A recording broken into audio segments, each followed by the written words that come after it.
everyone. I'm Karen Fong Donoghue with the Rugger's Edge. I'm with you today with another installment of Rugger's Edge TV.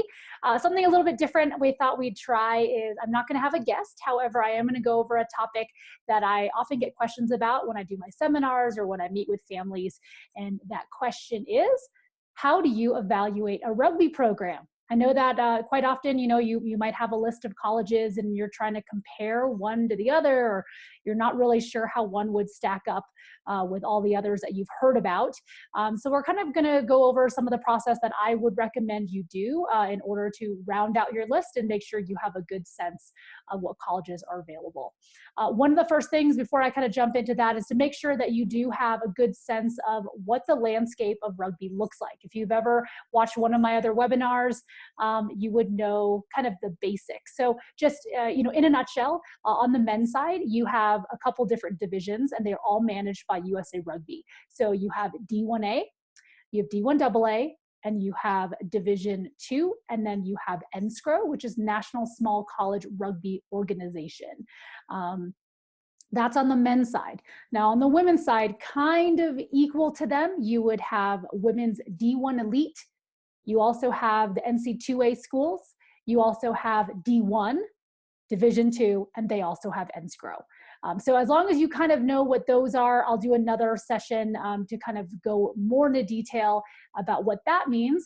But the reason I'm not going to spend a lot of time there is because if you've ever heard me talk, those kind of division lines are not necessarily definitive of what that program's really all about. So one of the things that I'm going to ask you to do is, as you're starting to look at your programs, the first way of kind of figuring out what kind of a program is this is really to look at the school team's website.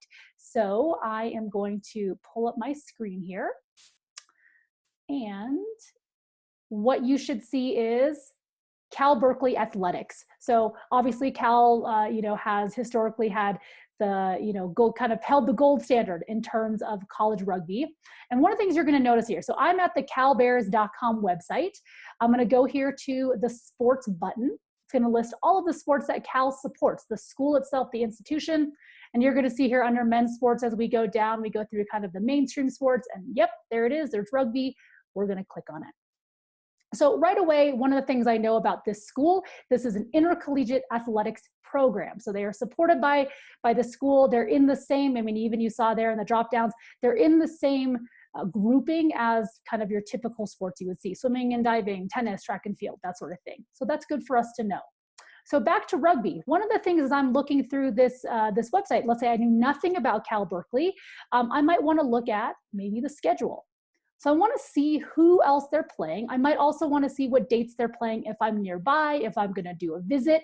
It might be really nice to try to time my visit with, it looks like they've got some tournaments coming up. Maybe you can see them live, meet the coach, see some players, see what style this team plays with for yourself.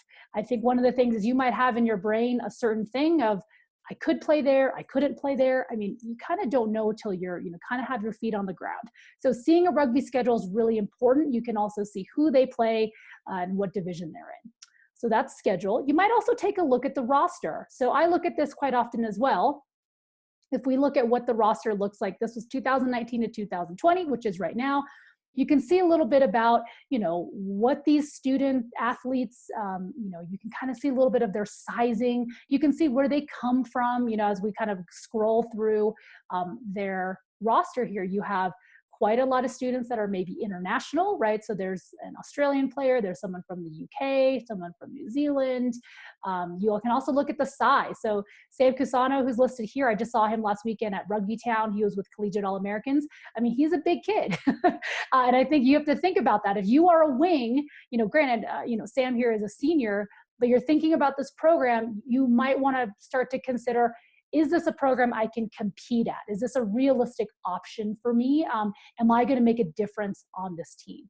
Okay, so you can kind of look through the roster, and here you get into the more column, and wow, we can really dive into some more information about this team, right? We can look at, you can contact the coach through here, you can see what camps they have, and also they have the recruit questionnaire, which is a really good thing. So for comparison, what I want to show you is a club program. So we're going to switch over, we're going to look at the Cal women's program. Cal women's program, the same campus. They are not intercollegiate athletics. They are a club program. This is their women's rugby webpage. So you can see there, it says CaliforniaWomen'sRugby.com. So right there, that probably gives me a little bit of background on this is a club program here. You can see a little bit more about the About Us, coaches, practice info, roster schedule. I mean, they have a lot of the same things, but a little bit different. So if I'm evaluating whether or not the Cal Women's Rugby program is a good fit for you, you might want to let's take a look at practice info. So here we go. This was spring. They had strength training on Mondays. They had a field practice on Tuesdays. Wednesday, they also had field practice, and Thursday, they had field practice. So 3 on-field practices plus a strength training session on Monday, and probably a game on Saturday. They kind of go into here, they have an A side, they have a B side. You don't have to have experience, that sort of thing. So it's definitely a different level. You could probably get to that conclusion on your own.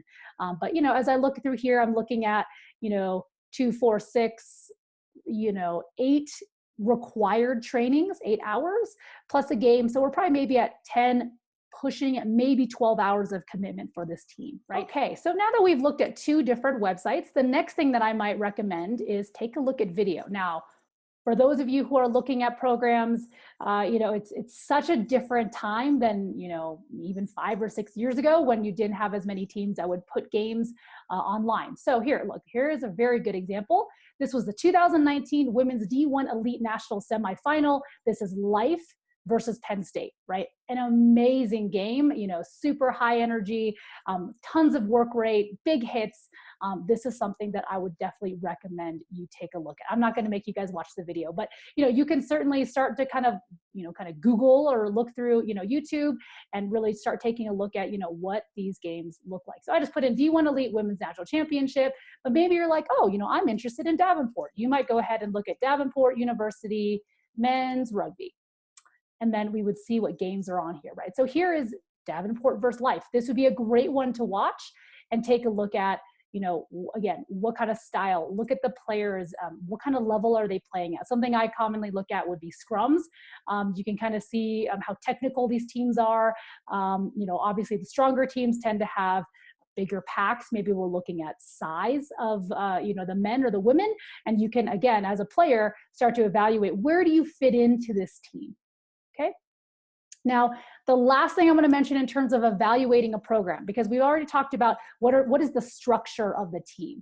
So I'm going to stop sharing really quick and bring it back here. Once you kind of get a sense of, okay, this is a team that plays in, let's say, D1 AA. They, are a club team.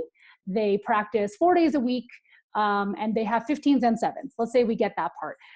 That's not necessarily the end of the story. I wouldn't say make your decision based on that. The last piece that I would really recommend you do is reach out to the coach.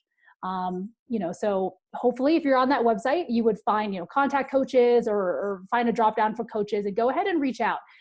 Even if that coach is not able to provide kind of quote anything for you, right? They can't help you with admission or maybe they can't get you money. We are thinking about the place where you're going to find your best fit for the next 4 years. So it's got to be someone that you feel like could motivate you, kind of teaches in the style that you really respond to. Some players I know really respond to that really hard edge kind of coach that's really going to push. Their players, maybe they're very vocal on the sideline, that sort of thing. Personally, for me, I loved coaches that probably did most of the work during the week at practice, and on game days, I probably actually didn't see the coach very much at all. And kind of left the players to work things out on the field and really problem solve and things like that. But that is really for you as a player to figure out what is going to be the best fit for you. So one of those things, and most coaches are very happy to do this 2 ways. You might set up a phone call or a Skype call with them and just kind of chat, ask them, what is their philosophy? How long have they been with the program? What is their background? Kind of get a sense of if this is someone you would want to play for. The second way you can do this, as I mentioned earlier, when we were looking at the Cal website, if you are, happen to be going to a game or you happen to be going for a visit, you can go ahead and reach out and say, hey, dear Coach so-and-so, I'll be on campus on this date. I'll be doing a tour in the morning. Might you have any time to meet me in the afternoon?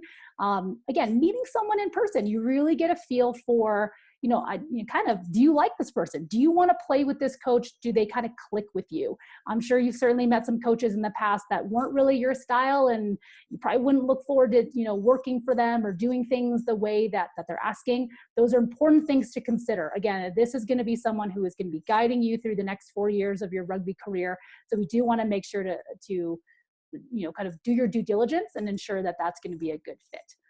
That's all I have for you guys today. So again, couple things as you're evaluating programs. Number one, look at the college team's website. Number two, take a look at their video. And number three, reach out to the coach. So hopefully that helps you, and I will see you again next time.